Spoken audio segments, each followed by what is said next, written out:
Assalamualaikum warahmatullahi wabarakatuh. Selamat malam Bapak Abdurrahman SEMAK dan teman-teman sekalian. Perkenalkan, nama saya Nida Syariatul Ummah dengan NIM 2403010211147. Pada kesempatan kali ini saya akan mempresentasikan materi tentang pengaruh ketidakpastian lingkungan, strategi organisasi, dan multinasionalitas pada sistem pengendalian manajemen. Baik, untuk memulai, saya akan menyampaikan terlebih dahulu garis besar materi yang akan dibahas.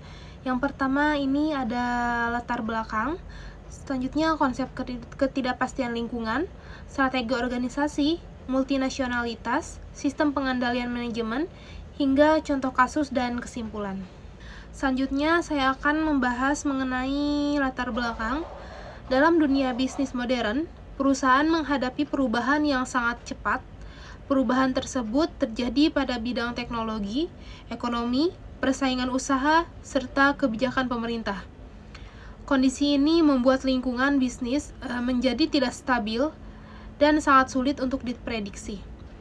Ketidakpastian lingkungan itu menyebabkan perusahaan mengalami kesulitan dalam menyusun rencana jangka panjang, mengambil keputusan strategis, dan menjaga kestabilan kinerja. Selanjutnya, kita perlu mengetahui apa yang dimaksud dengan ketidakpastian lingkungan. Ketidakpastian lingkungan itu merupakan kondisi di mana perusahaan sangat sulit memprediksi perubahan yang akan terjadi di luar organisasi. Ketidakpastian ini dapat berasal dari perubahan kondisi ekonomi, persaingan yang semakin ketat, perkembangan teknologi, regulasi pemerintah, perubahan perilaku konsumen. Jadi semakin tinggi ketidakpastian, maka semakin besar pula resiko yang akan dihadapi perusahaan ke depannya. Selanjutnya ada dampak ketidakpastian lingkungan terhadap perusahaan. Ketidakpastian lingkungan ini memberikan dampak yang sangat besar terhadap perusahaan. Perencanaan menjadi kurang akurat karena kondisi itu sering berubah. Dalam pengambilan keputusan juga menjadi lebih sulit karena informasi yang tersedia itu terbatas. Selain itu juga risiko kerugian meningkat dan kinerja perusahaan bisa menurun. Jika kondisi ini dibiarkan, maka perusahaan dapat kehilangan daya saing. Oleh karena itu, perusahaan membutuhkan strategi yang tepat yang akan saya jelaskan pada slide berikutnya. Di sini ada strategi organisasi. Strategi organisasi adalah rencana jangka panjang yang disusun perusahaan untuk mencapai tujuannya tertentu. Strategi ini berfungsi sebagai pedoman dalam mengelola sumber daya, menghadapi persaingan, serta mengembangkan usaha. Tanpa strategi yang jelas, perusahaan akan sulit menentukan arah bisnisnya kemana. Dengan adanya strategi ini, perusahaan dapat lebih fokus dan terarah dalam menjalankan kegiatan operasionalnya. Selanjutnya ada strategi organisasi ini dibagi menjadi dua tingkat utama. Yang pertama, strategi perusahaan yang mengatur arah kebijakan secara keseluruhan, misalnya seperti ekspansi usaha atau diversifikasi bisnis.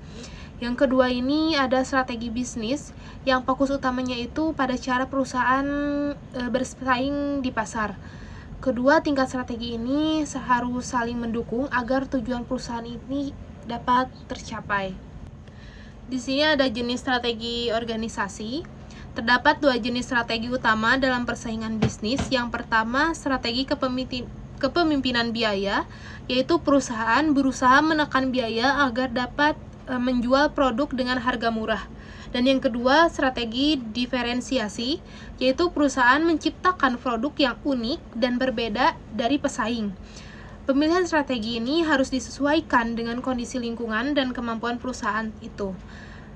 Strategi yang tepat akan membantu perusahaan menghadapi persaingan. Selanjutnya ada multinasionalitas. Perusahaan multinasionalitas itu merupakan perusahaan yang menjalankan di lebih dari satu negara. Perusahaan jenis ini memiliki peluang pasar yang sangat luas, namun juga menghadapi risikonya itu sangat besar. Perbedaan budaya, sistem hukum, dan mata uang itu menjadi tantangan tersendiri. Oleh karena itu, perusahaan multinasional memerlukan sistem pengelolaan dan pengendalian lebih kompleks. Untuk itu, selanjutnya kita akan membahas mengenai sistem pengendalian manajemen. Sistem pengendalian manajemen itu adalah sistem yang digunakan manajemen untuk mengarahkan dan mengawasi organisasi agar tujuannya itu tercapai.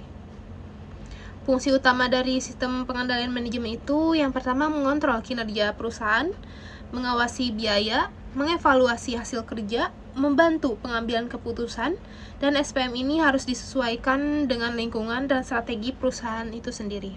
Selanjutnya ada hubungan ketidakpastian, strategi, dan sistem pengendalian manajemen. Ketidakpastian lingkungan, strategi organisasi, dan SPM ini memiliki hubungan yang saling berkaitan. Jika lingkungan berubah, maka strategi harus disesuaikan. Jika strategi berubah, maka sistem pengendalian juga harus diubah. Nah, hubungan ini juga dapat digambarkan seperti ketidakpastian memengaruhi strategi. Strategi menentukan SPM dan SPM dapat mengontrol kinerja. Jadi ketiganya itu tidak selaras, maka tujuan perusahaan itu sangat sulit tercapai. Di sini ada contoh kasus, contohnya itu pada perusahaan travel. Perusahaan travel itu menghadapi ketidakpastian berupa pandemi, persaingan online, dan perubahan teknologi.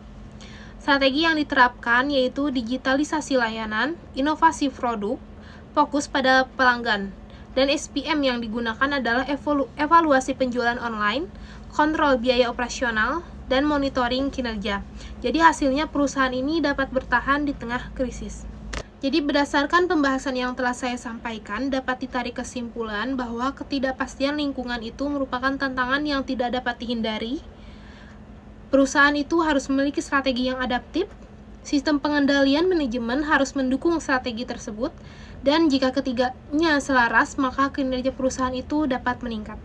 Demikian presentasi yang dapat saya sampaikan mengenai ketidakpastian lingkungan, strategi organisasi, multinasionalitas terhadap sistem pengendalian manajemen.